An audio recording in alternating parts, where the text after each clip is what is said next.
Welcome to Story Radio, the podcast for readers, writers, and lovers of literature everywhere. Today we're listening to Pure at Heart by Patricia Furstenberg. Pure at Heart by Patricia Furstenberg.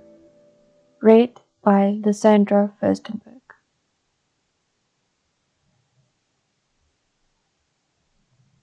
When she comes, always at night, and when the sleep's the sweetest, she is invisible. None will even dream that they hear her approach, not by the sound of her footsteps.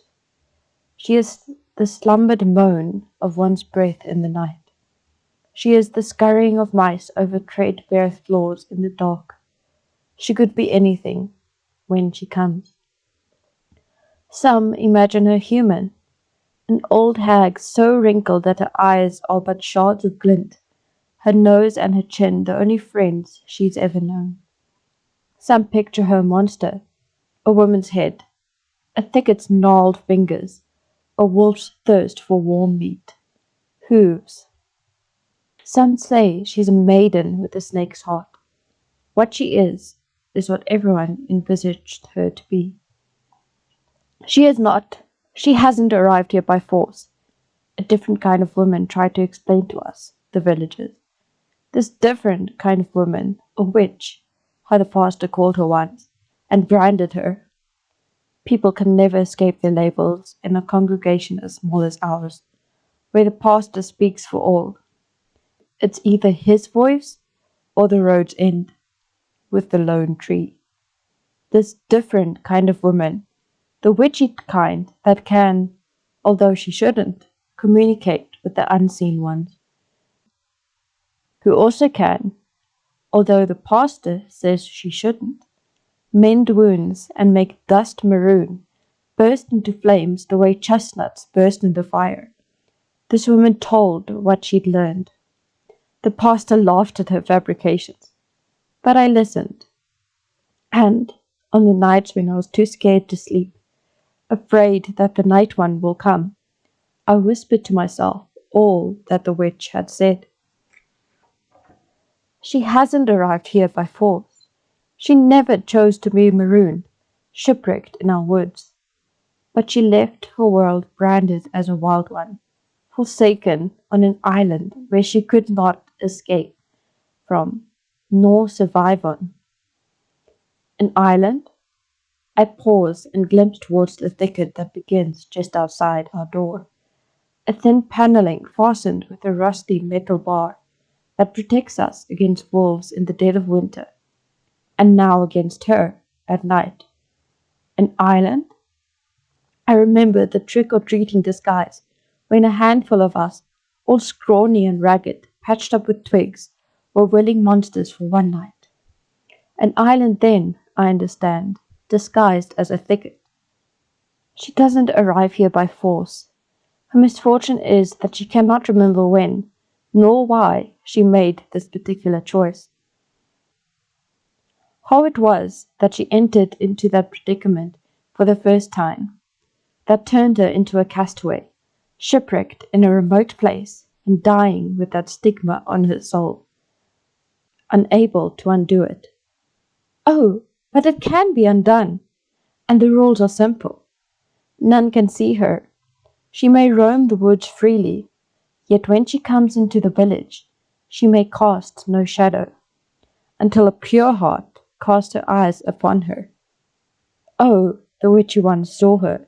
The deer have seen her too, eating from her hand in winters when even the sky froze over. Mother believes I have a pure heart. Could I do it then? Find her? Cast a light on her? Give her a shadow? Free her?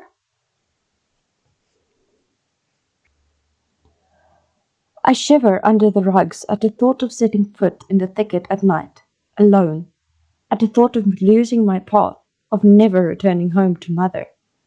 The shape of her body curled next to mine gives me comfort. I inhale her sweet scent of soap and flour.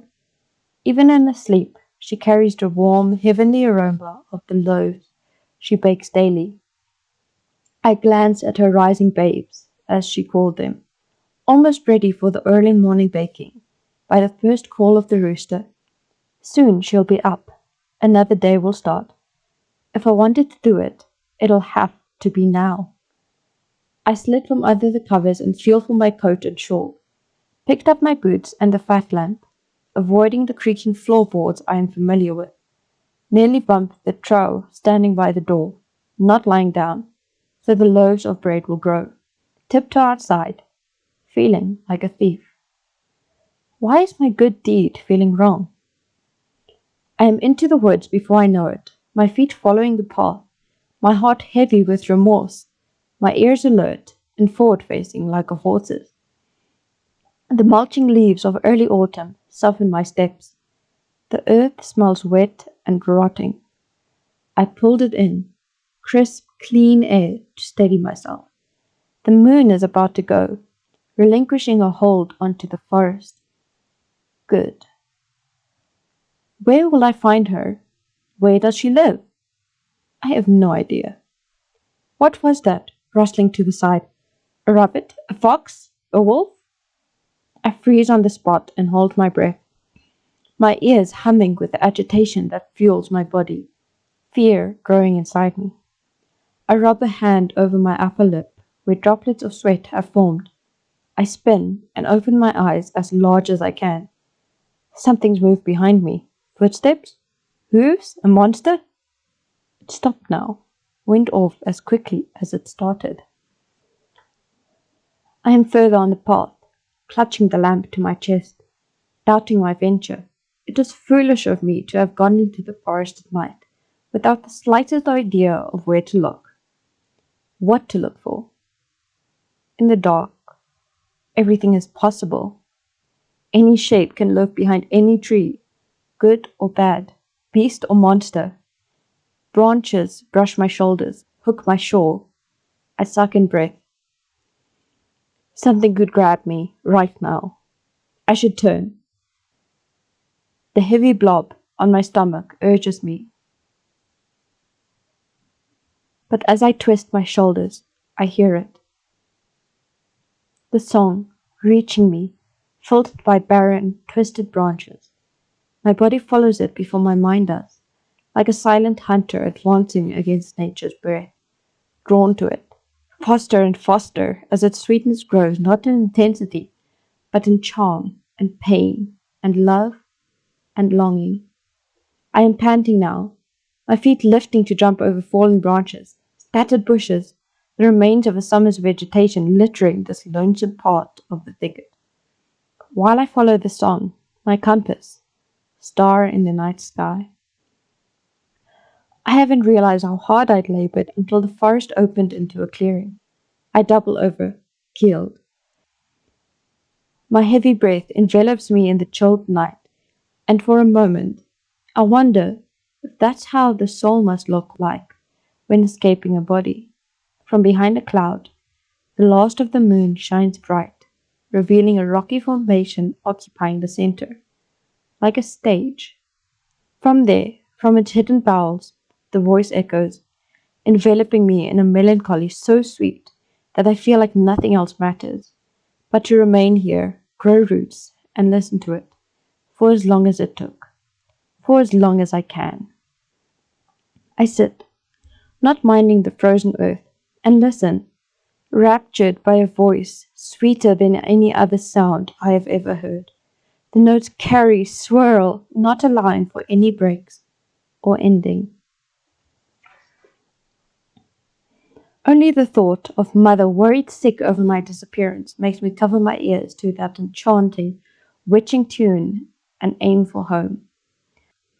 I don't remember reaching our front door and crawling back under the covers, my soul torn between the bewitching melody and my daughterly love.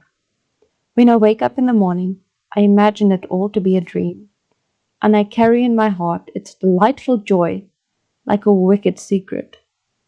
Only the mud on my shoes is proof of my night ventures and her existence in our woods.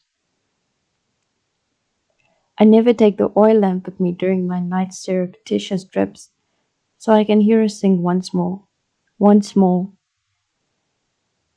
And I know now that she never came to us, But we go after her, bewitched by her enchanting tune, like cursed, shipwrecked sailors. I know now that my heart is not pure after all. That was Pure at Heart, written by Patricia Furstenberg and read by Lysandra Furstenberg. The producer was Tabitha Potts. If you're enjoying Story Radio, don't forget to leave us a rating or review to help us reach more listeners.